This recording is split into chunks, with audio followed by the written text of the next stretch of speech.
Assalamualaikum warahmatullahi wabarakatuh.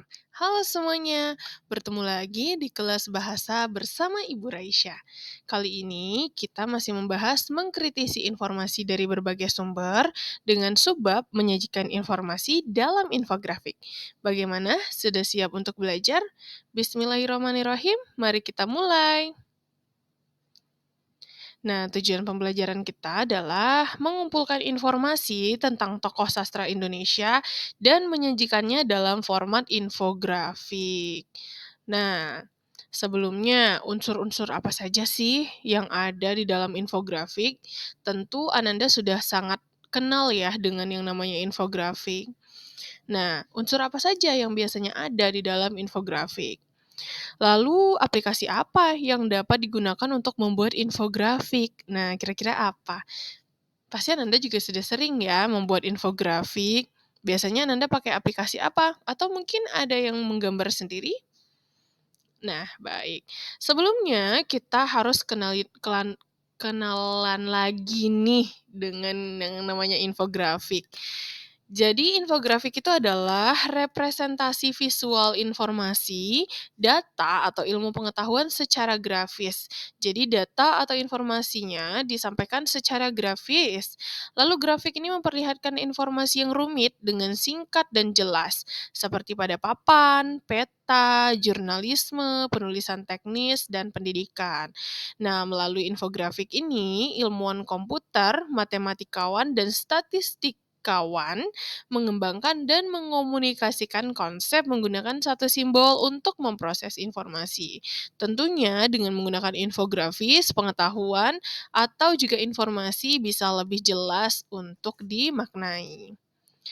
Nah, selanjutnya, infografik ini juga merupakan visualisasi data, gagasan, informasi atau pengetahuan melalui bagan, grafis, jadwal, dan lainnya, agar data, gagasan, informasi, atau pengetahuan tersebut dapat disajikan lebih dari sekadar teks, dan tentunya memiliki dampak visual yang cukup kuat dan lebih menarik. Dengan demikian, hal itu akan menggugah kesadaran pembacanya untuk memahami data, gagasan, informasi, atau pengetahuan lebih cepat dan tepat, menurut Kurniasi tahun 2016.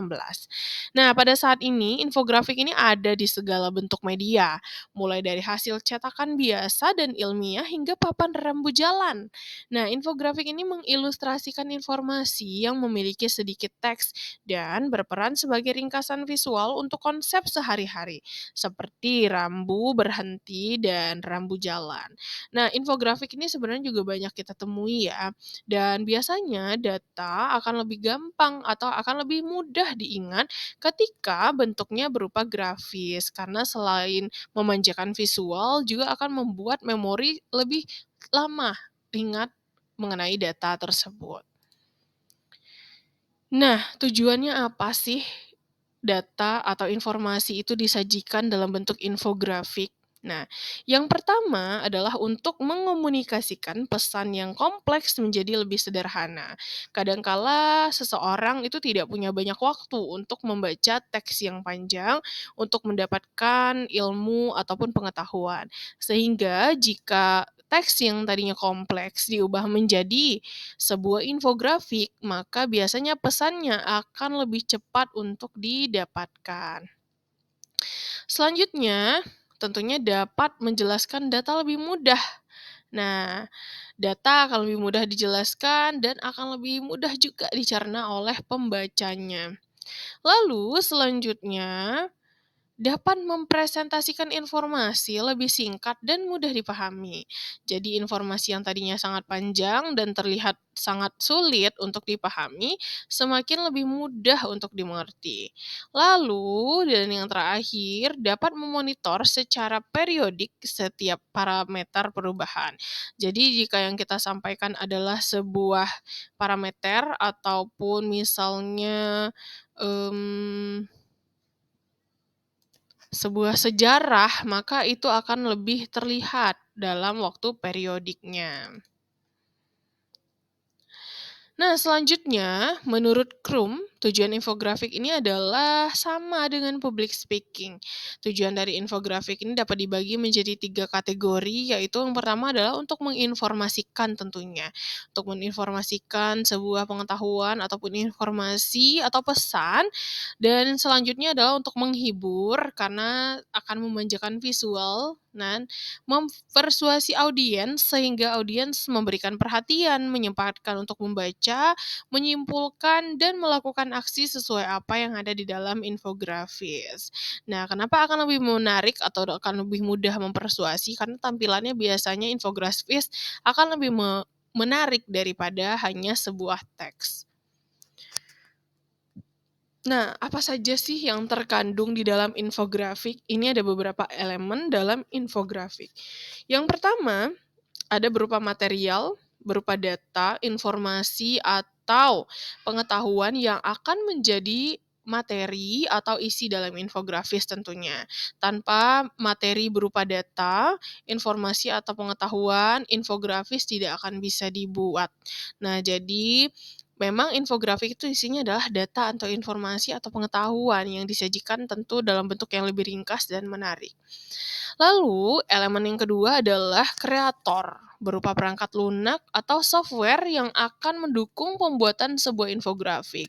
Biasanya bisa menggunakan Canva untuk lebih mudahnya. Dan tentunya perlu agar kita bisa membuat sebuah pesan yang lebih menarik juga dengan tampilan yang lebih indah. Dan elemen yang ketiga adalah elemen visual berupa coding warna, grafis, dan icon yang akan dipergunakan dalam infografis. Elemen visual ini harus sesuai dengan isi, tujuan, dan target audiens dan dibuatnya infografik ini. Tentunya selain kita memilih nanti template yang akan digunakan sebagai template infografik, ini juga kita harus memilih bagaimana kombinasi warna, grafis, dan icon-icon yang digunakan dalam infografik tersebut. Cocokkan dengan tema yang sedang kita angkat tentunya. Nah, lalu jenis infografis ada apa saja sih? Nah, secara garis besar ada 4 jenis infografik menurut Artacho Ramirez, Diego Mas, dan Alkaidi Merzal tahun 2008. Yang pertama, infografik yang berdasarkan pada statistik atau statistical based. Infografis ini yang berdasarkan pada statistik mencakup diagram, bagan, grafis, tabel, dan daftar yang dapat meninjau informasi statistik. Biasanya ini berupa infografik statistik, misalnya pertumbuhan ekonomi dari tahun ke tahun, misalnya. Lalu infografik yang berdasarkan pada jadwal. Nah, infografik yang berdasarkan pada jadwal menunjukkan urutan kejadian dari waktu ke waktu dan juga memungkinkan audiens memahami hubungan kronologis secara cepat. Tipe ini dapat ditunjukkan dalam bentuk tabel, paragraf tahun demi tahun, dan lain sebagainya. Ini biasanya bisa digunakan untuk biografi orang-orang terkenal, misalnya bagaimana dari tahun ke tahun urutan kejadiannya, mungkin dari lahir sampai dengan wafatnya. Selanjutnya, ada jenis infografik berdasarkan proses. Nah, dapat digunakan juga untuk menjelaskan tentang ruang kerja, pabrik, atau kantor, sehingga pembaca memahami ruang terbatas secara praktis. Ini juga bisa menjelaskan bagaimana proses membuat sesuatu yang biasanya jika disajikan dalam bentuk infografik akan lebih mudah dibaca. Lalu, infografik yang berdasarkan pada lokasi atau geografi. Dengan mempergunakan Geographic Information System atau GIS, peta dapat dipertimbangkan sebagai cara terbaik untuk menunjukkan infografis berdasarkan geografi. Ada banyak notasi GIS yang dapat digunakan untuk mengidentifikasi jalan, kereta, tempat wisata, rumah sakit, bandara, dan lain sebagainya. Selain notasi, hal yang penting lainnya yang harus diperhatikan juga adalah skala atau rasio yang tepat. Jadi ada juga nih infografis yang berbentuk peta, seperti itu. Nah, itulah 4 jenis infografik yang bisa Anda pelajari dan Anda buat. Dan ini adalah contoh salah satu dari infografik tersebut. Kalau ini contohnya infografik termasuk jenis yang mana? Iya, betul sekali. Ini adalah jenis timeline infografik. Nah, di sini adalah jalan hidup sang aku. Siapa sih sang aku? Ya, benar sekali. Ini adalah salah satu sastrawan terkenal yaitu Chairil Anwar. Di sini ada infografis dari beliau lahir hingga beliau wafat, seperti itu. Dan ini lebih menarik ketika disajikan dalam bentuk infografik tentunya. Nah, berikut adalah tantangan membuat infografik untuk Ananda semuanya.